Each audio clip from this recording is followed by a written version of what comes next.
It's an absolute pleasure to be here. And without much further ado, let's get into building a sustainable revenue stream using YouTube. I'm Liina. I'm the digital platforms manager for the Royal Institution.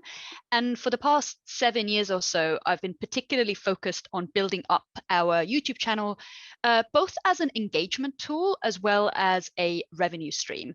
And I'll tell you a little bit about what makes YouTube unique as a platform for this, and some of the tips and tricks that are useful to know when building your channel and your presence there. And you will then hear from Chris, who will actually tell you about how to efficiently make this content to feed the channel.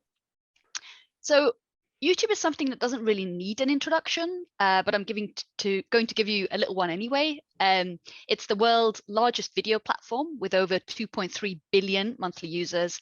500 hours are uploaded every minute. And over the past 3 years, they've paid out something to the tune of $30 billion to creators. So there's a lot of potential there. The average length of a YouTube video is now 12 minutes, which is up from the 3.5 minutes even 5 years ago, which really just shows how the platform has grown, is constantly changing, and how when we first started, we were the odd ones out by pushing out hour-long talks and panel debates, but are now in good company with other people doing similar things. Chris will talk more about our approach to long-form content later on in the talk. But as you can see from my slide here, it really is a platform for all types of creators. I've pulled out some of my personal favorites from the cultural and charitable sectors that have all used YouTube to great effect. So you see English Heritage, you may have come across their Victorian Way series. There's the British Museum, there's UNICEF from the charitable side of things, Royal Society, who does a real mix of content, the RSA, who's gone through quite a few incarnations of the channel, and then obviously us as well. And why are we all on YouTube? The main reason is it's just a very lucrative platform, both from a mass appeal point of view and for finding a niche committed audience. It's also a platform that is constantly developing, it's adding new features, and it's optimizing the user experience. It has a lot of different ways of monetizing your content. Of all the platforms out there, it's probably the one that will consistently deliver on the results of the work that you put in there. And it's also just a really good way of reaching hard to reach audiences, be it kind of geography, age brackets that you don't usually see, or anything similar to that. So I'm not sure how well you can see this graph, but the Royal Institution YouTube channel was created in 2009. And we didn't really start posting any real content until 2012. You see this purple line go up, which is our views that kind of start creeping up at that point. And we kind of slowly kept going between 2012 to 2015. This is where we started looking into monetization, which is where the green line comes in. And what you can maybe see here as well is that we really started kind of hitting our stride in 2017, which is where both our views and our revenue really kicked off. There was a certain set of things that we started doing back in 2017, and I like to think of it that as our sets of little tips and tricks, our keys of success, and I think they might also be useful to you. So I would like to share them with you next. So these really are: know your audience, understand the platform, and develop good content. So firstly, you will have an existing audience from your other platforms. So these could be social media networks, your website, maybe your members, or any in-person groups that you're running. What do they like? What do they don't like? What do they engage with?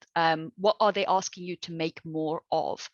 Are there also any potential audiences that you think you should be reaching but are not?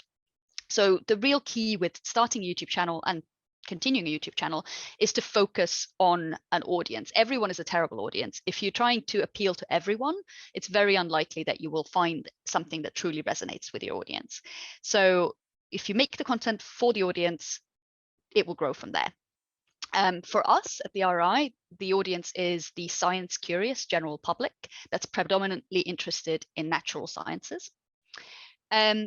Secondly, know the platform. So most of the growth of the RI's YouTube channel to over 1 million subscribers now is from a deep kind of forensic understanding of the platform, our audiences there, and how to optimize our content. So work with the platform and you'll realize that there are things that work for YouTube that are specific for YouTube that aren't true for anyone else or any other platform. So knowing those will really set you up for good results. And finally, your content. Content is king on YouTube and elsewhere. By making engaging content, you create opportunities for monetization. And that's kind of what I'd like to spend my next few slides talking about. So you may have come across something like this before. It's often used as basis for content strategy, not just on YouTube, but across all digital platforms. These are the 6 core areas that I'd like to focus on when building your channel. So you don't have to do all of these, but they're all useful in their own way. So content ideally would be authentic, discoverable, collaborative, monetizable, consistent, and sustainable. So let's get into it. So first, authenticity. Does your video come from a genuine place of interest? Is the messaging authentic and aligned with your brand? Are you knowledgeable about the topic and can the audience trust you? So for the RI, it has meant working with scientists and some science communicators who are experts in their field, who really love what they're doing. And anytime we are working with a number of different presenters or communicators, we have to check our content for scientific rigor to make sure that what we put out there is right. We've not always got it right. So one summer we did a series of summer science videos where we used a presenter, a great presenter, but they were not a subject matter expert. So they kind of read a script and that was immediately obvious to our audiences. The videos did not do very well and we learned a lesson from there. This is not what our audiences want. This is not authenticity. Secondly, discoverability. So for people to see your videos, they need to be able to find them. On YouTube, this happens in one of 2 ways. So they either search or YouTube recommends your content to them. So just like you optimize content for SEO on your website, you need to do the same thing for YouTube. So try to get balance of popular terms and the competition out there. However, YouTube is a little bit special, so it has its own quirks. For example, it prefers questions in titles. It has a list of words that it will rank lower. So these might be words that basically that have gotten them into trouble previously. So it might be controversial words like climate change. They can rank your content a bit lower on that. And so it's worth really doing your research on that and seeing if any of those things might affect what you're doing. So basically learning the platform and keeping an eye on these changes and kind of movements that they're making on the platform is really helpful. Kind of related to that, I also want to talk about kind of trending versus evergreen topics. So you can hang your content on something that is newsworthy. So if there's a big announcement, so a few years ago, they announced how they discovered gravitational waves, and we were able to make some content around that because there was a lot of sudden interest around it. But that will really require a very flexible way of working and getting videos out quite quickly, which might not always be possible. So the other way of thinking about it is trying to create evergreen content. So I would say about 90% of our content is evergreen content, maybe even slightly more. And it's something that might not have a huge spike initially, but then over time will build. So we will have demonstration videos that people will keep on clicking on to even years and years later. It can also be related to questions. So if it's a question that school students, for example, ask about, what's the first law of thermodynamics, that can also work really well. Next thing is titles. So YouTube prefers really clear titles. So try to say kind of specifically what the video is about, kind of more clearly than you would perhaps do otherwise. It takes away a little bit of the artistic license, but it just works really, really well.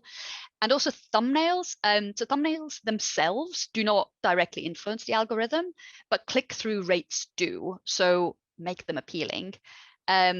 Essentially, the more people that click through after seeing a thumbnail, the more likely the YouTube is to then recommend your video wider. And clickbait. Clickbait is okay as long as there's a payoff, as long as you're not lying to your audiences, making stuff that is slightly controversial or something that you know would encourage people to click is okay as long as there's a payoff. If there isn't a payoff and people then immediately click off, that will actually penalize your content. Right. Collaborative. So this is a bit of a hack, but the best way by far for growing your reach on YouTube is by getting a leg up from an established creator. So this continues to be the case even as you grow, and there are benefits to partnering with bigger and smaller channels to gain access to new audiences, as long as there's enough overlap in the interests of those audiences. So match it to a creator who you would like to match your brand to, essentially. So we've done it quite a few times. One of the first time was with Tom Scott, and that's the lovely gentleman you see over there. He has a very large YouTube channel. We were quite small. We were maybe 60,000 subscribers at the point, and this video alone brought in 4,000 subscribers in the first week, which is a really big bump. And we've since then partnered with many others, Sabine Hossenfelder and Rohin Francis, who are in the other video, in the other thumbnail there as well. Monetizable. So this is kind of unique to YouTube. There's direct and indirect ways of raising money on YouTube. So the first thing that comes to mind is, of course, advertising. So for many creators, this is the main way of making money on YouTube. As long as you're in the partner program, if you follow YouTube's advertising guidelines, then any video you make can be monetized, but you also need to consider whether your content is then attractive to advertisers. So what I mean by that is different topics appeal to different advertisers and at different rates. An example from the RI is a video about quantum physics will bring us in 3 or 4 times more money per view than something about chemical experiments and explosions, just because there are fewer advertisers that want to align their brand with something that has even, little contained explosions in it. You also have to make sure that you own all the content in your videos or have a license to use and monetize the content. So I know this sounds rather obvious, especially since there are also things like fair use for US copyright, and there is fair dealing, which is a much narrower set of rights in the UK. But just be aware that YouTube has its own very powerful content matching system. So even if you are technically in the right in using something, and you're no legal peril, getting YouTube to reverse its decisions is a really long, drawn-out process. So I personally would recommend you kind of not go for that, and making sure that you own all the content in your own videos. There are also some other ways of making money directly on the YouTube platform, so including merchandising using the merch shelf, channel membership, where people can sign up for a certain amount of money per month to get exclusive content. There's the Creator Fund, which is something that is for YouTube Shorts, which is their kind of TikTok equivalent. There's super chats. So if you do live streams, you can ask people to essentially pay money to pin their comments onto your live stream. And there's also in the brackets there the donate functionality. So this is something that is currently only available in the US for US registered charities, but there is a way of essentially directly fundraising on the platform as well without YouTube taking a cut of the profits.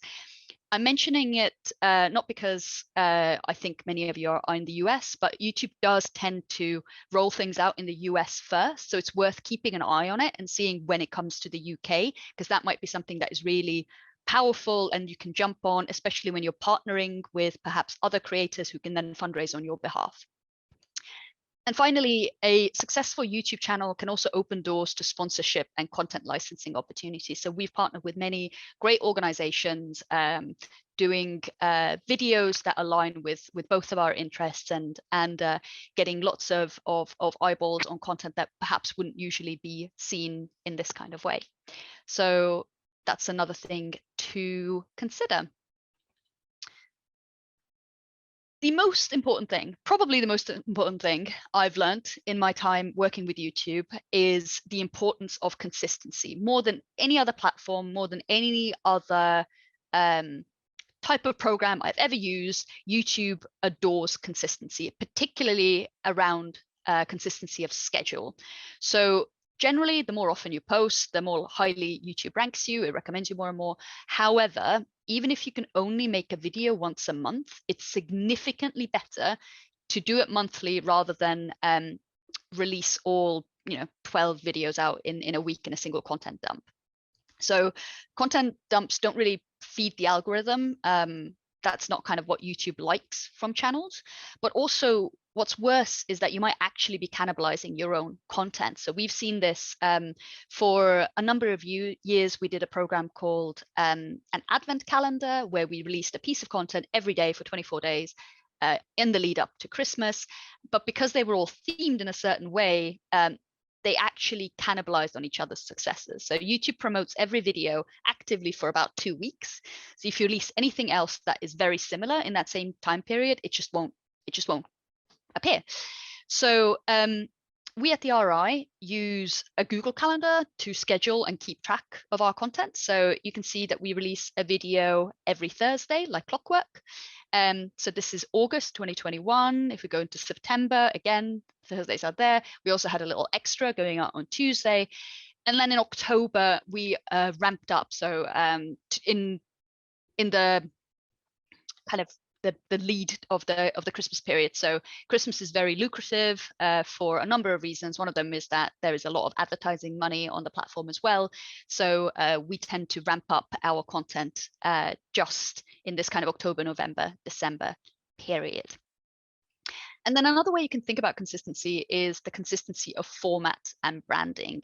So just like with every other piece of communication you do, you want to make sure that people know it's you. You're building a community here too, so think about what will tie all of your videos together. What's the consistent theme? It could be a personality, although of course, as an organization, if that person leaves, you may have to start all over again. Other ways you can be consistent is through filming locations or set formats, even gimmicks or catchphrases. So our USP at the RR is that we have subject matter experts, research scientists and thinkers speaking about their work. And what ties it together is that they're all doing it in the RI Lecture Theatre. So our theatre essentially is our personality. All our thumbnails and titles follow the same formula, and our audiences associate them with us. And also, once you've found a format that works and you can sustain it, stick with it.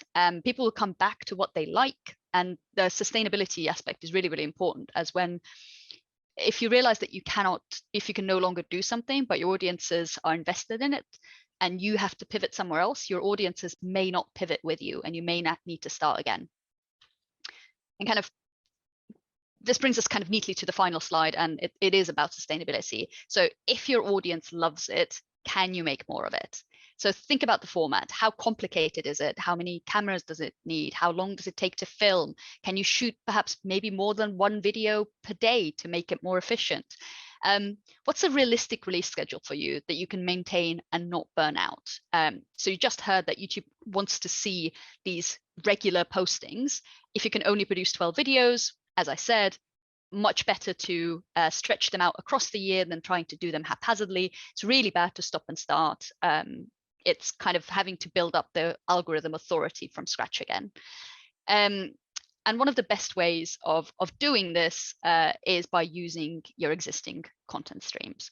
So Chris will speak more about our public programs, but at the RI, we have a program of public events that happen twice a week, and they happen kind of regardless of whether Chris and I are there. So we film them, we edit them, we put them online, and it's an incredibly sustainable way of feeding a channel. So you'll almost certainly have something similar that is happening in your building or around the things that you work on that you could riff off of and make a sustainable channel. And that really is all from me. I'm going to pass over to Chris, who will tell you more about how to set up workflows and to kind of efficiently make videos. Thank you very much, Liina. I'm going to talk you through how to set up for filming, making your processes robust and streamlined so that you can get your video production in a good flow and on budget to a high quality and finish them on time reliably. So first big early consideration in this is whether to use an internal team or freelancers or some mix. In general, an internal team is cheaper when you're making videos at scale. but you will have initial outlays on equipment, whereas freelancers can be more expensive, but you can also use them for making video in a hurry or getting really high quality, or to augment the work your own staff are doing, for example, by using freelancers to help you film some big important event that goes beyond your normal capacity to film and edit. And I'm often on both sides of freelancer hiring. I work for the RI part-time, and I'm a freelancer as well. So I'll talk more about what you should be discussing with potential video freelancers later on. And the second consideration is equipment. If you're making videos entirely using freelancers, you won't need any. But if you're doing any in-house production, you'll need something to film with. And the good news is it's never been easier to pick up a phone, make a video, and upload it to YouTube. Beyond that, good kit in the right hands will continue to add quality to your films. But the next best thing to get is good sound equipment, and then good lighting equipment before a fancy camera. And that could be as simple as a £100 microphone or £100 light to film people talking directly to camera. And because new kit comes out all the time, one of the best ways to come up with a kit list is to Google your budget and see what kit lists people are suggesting for YouTubers in 2022 at different price points. So before I get into more detail at looking at how to set up an efficient process for making videos, I thought I'd take a look at how things can go wrong and how you can end up with no footage if a shoot goes badly or if there's a technical failure. And I'm going to do that with a game that you can join in with. So it's called Why We Don't Have the Footage Bingo. And there are lots of ways you can end up without any footage. Let's have a look and see if these have happened to you, if you already make video on a shoot that you've been on. See if you can get a bingo by making a row or a column. So let's have a quick look through these. Turned up on the wrong day or at the wrong place, travel problems, memory card lost. Memory cards are very small, very easy to lose. One has fallen out of a hole in my pocket once before. The camera wasn't recording. I've seen people who thought the red light meant the camera was off when actually it meant it was recording. So they've recorded all the things they didn't mean to. Interviewee changed mind, hard drive corrupted, forgot the batteries or the batteries went flat, footage accidentally deleted, legal or copyright issues. Maybe there's a painting in the background of a shot that you didn't realize you can't have in your video until it was too late. Contentious content. Perhaps your interviewee was rather spicier in person than you expected. Someone sick, didn't record sound, wrong weather or it got dark, time ran out on location, artistic differences on set, which may well be a euphemism for people were having an argument, nearby noise. So now let me show you my own score at Why We Don't Have the Footage Bingo. There we are, full marks, mega bingo. All of these have happened to me at one point or another. It's not always been me making the mistake, just in case you were starting to think, I don't know what I'm talking about whatsoever, but I have seen them all. And so bear in mind, what I'm going to tell you next is about making your processes robust to stop these things from happening. And none of these things have happened in the time I've been with the RI, so touch wood, maybe I'm finally learning something. So I thought it would be helpful to look at the skills a video producer will tend to have to help you work out if you already have these skills in your organization or how you can fill the gaps with extra training. So they'll have skills that encapsulate pre-production right through to post-production, from coming up with ideas all the way to uploading the finished files. And two skills that sit across that whole process are the ability to do content research, which informs the script, how the film is shot and edited, checking the final video for accuracy. The producer doesn't have to be an expert on every subject, but they have to know how to work with contributors and experts to help guide that interesting content into a way that works for video. And the other skill that informs everything is social media and YouTube skills. When the video is going out on those platforms, you need to know how to optimize it for them in terms of the style, the tone, the length, various best practices, down to what sort of video file to export. But specifically within these subcategories, pre-production involves writing, stakeholder management, and planning. Production involves operating a camera and operating audio equipment, and possibly also specialist camera equipment, which can add production quality. So things like slow motion, or a camera on a slider, or a camera on a crane, or even a drone or something like that. They can all add a lot of value to a production. And in post-production, we've got things like editing, sourcing additional music, images, additional footage, and that's in terms of things like licensing, knowing where to find it, how much that costs. Motion graphics and 3D graphics are something that a lot of video producers can do to add, again, production quality to an edit. Sound editing, color correction, and knowing about video formats and exporting. So now I'm going to tell you a bit of a case study from our channel. It's one of our most cost-effective and sustainable content series. Liina talked about it. It's our 90-minute talks. The RI has been doing these public science talks since before video was a thing, since before photography was a thing. In fact, photography was announced at an RI talk in 1839. So anyway, we're sitting on a gold mine of continuing content, and that may be the case for your organizations too, as Liina was talking about. So we film them. It's part of our core mission as a charity, and we can make money on them on YouTube. So it's a win-win. And the way that we do that is with 3 camera angles, a wide, a mid, and a close, as you can see here, and the slides as well, which you can see in the wide. We have access to those 2. And the good audio is absolutely the most vital thing. People complain and stop watching if the audio is bad. Lighting is important too, and sort of having cameras to cut to is useful. But during COVID, when we were doing from home live streams with a single camera shot of someone sitting in their house, people still loved them. And as long as the audio is fine and the content is good, it just goes to show that's what people are there for. And these film talks are our most revenue generating content series. So saving time and money. This is all about optimizing how you shoot and edit. Learn about how your equipment works, how long the batteries last, how much you can record on your memory cards, what settings you need to change. And there's lots of good online tutorials for any modern camera. Backup footage. Remember why we don't have the footage bingo, and back it up as soon as possible. Get it off those flash memory cards onto hard drives. Plan more content than you need. As Liina said, consistency is probably the most important thing for YouTube.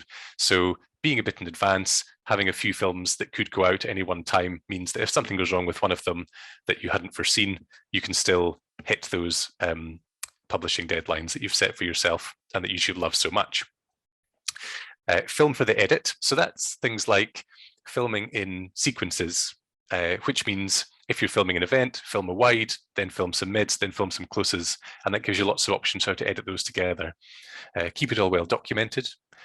Even do things like count the shot in your head. You know, don't just take a quick shot, then another quick shot, another quick shot. None of that might be usable. Just take a few seconds to do each shot, and get it onto a computer as quickly as possible after filming to check it's all there and to organize it while it's still fresh in your memory, even if you're not going to do the rest of the editing at that point. And this also takes into account filming concisely.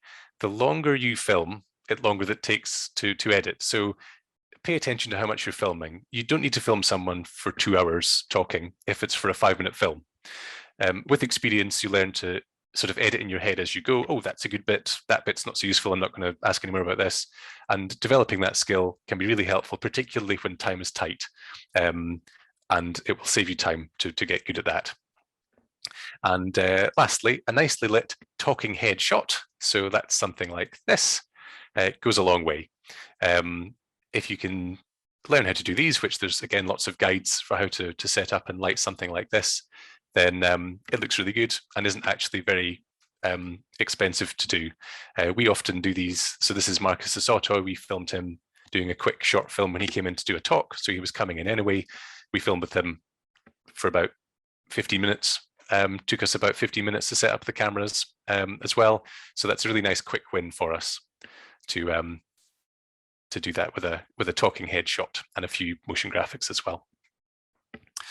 So video sign off. I'll preface this by saying when you're starting out, if you've got a small team, you might not need much of a process. But as the number of people grows, the number of people involved grows, you might need a bit more of a solid sign-off process and more quickly than you might think.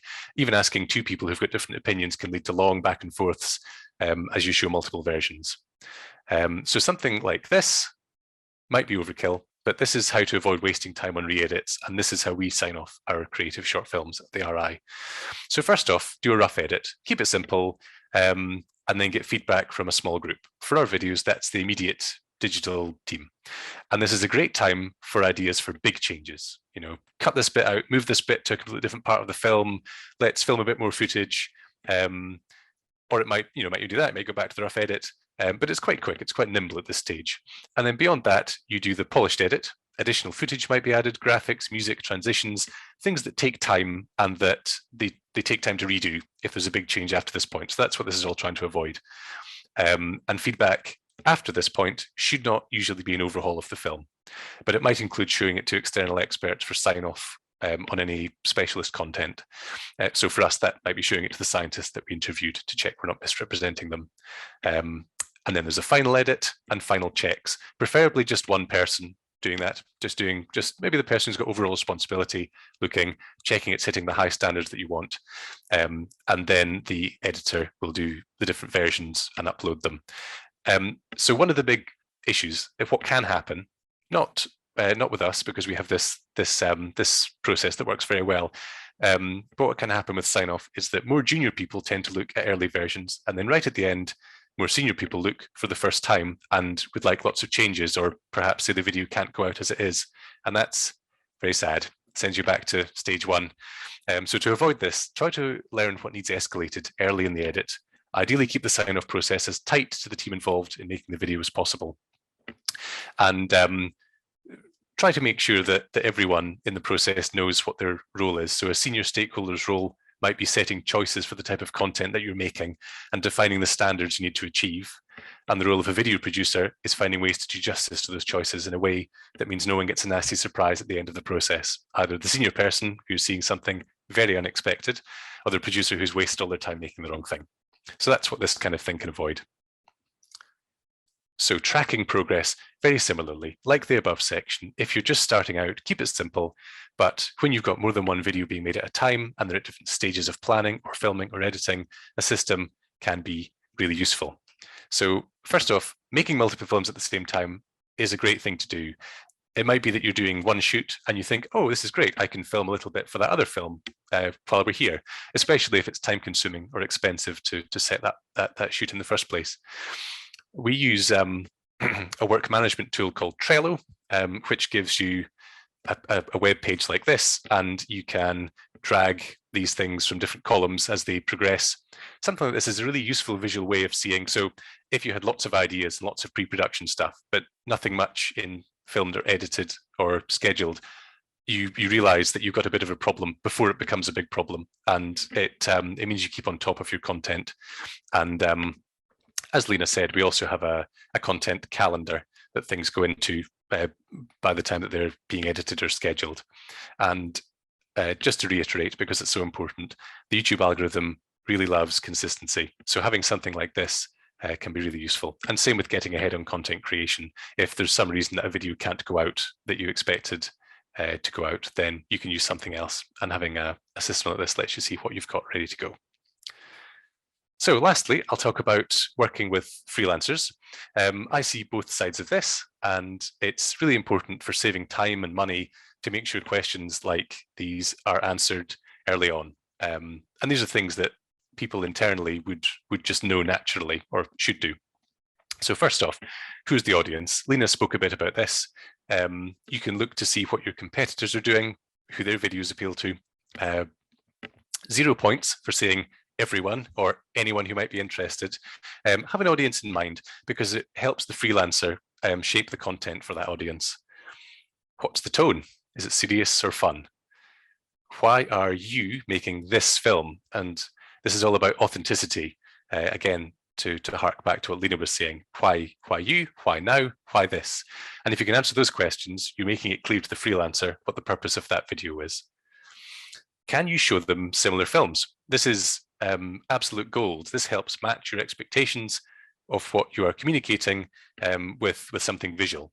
And if you can find a video of a similar style and length that looks like it was done in a similar budget, that's really helpful to establish a shared concept of how the film will look. When is the deadline and when is the real deadline? Deadlines slip for various reasons. Sometimes it doesn't matter very much. Sometimes it matters a lot. For example, I made videos which are tied into larger campaigns or announcements, and the video must be done for it. So do have that conversation up front. If there is an extremely important deadline that the whole project will be ruined if it doesn't hit, or if you just want it sometime in March, for example, to save stress later on. What are the technical specifications? Down to things like, if it's for Instagram, it needs to be vertical. If it's for YouTube, it needs to be horizontal. It's important to know that right at the start, because everything you film follows from that. And similarly, if you want 4K video, the filmmaker needs to know to shoot in 4K, that sort of thing. And lastly, what sort of access and assistance will you give? This ties back into, why are you making this film? Maybe you'll have the freelancer film in your building, so it looks the same as other videos on your channel, or maybe you can offer them digital scans of things you have in your archive for them to use. And sorting all of this out early on helps planning and helps make the film unique to you, and enhances the best of what you and the freelancer can bring to the film together. I'll round off by saying that building a sustainable YouTube channel can be very rewarding, lots of scope for creativity and for showcasing the best of your organization to a worldwide audience.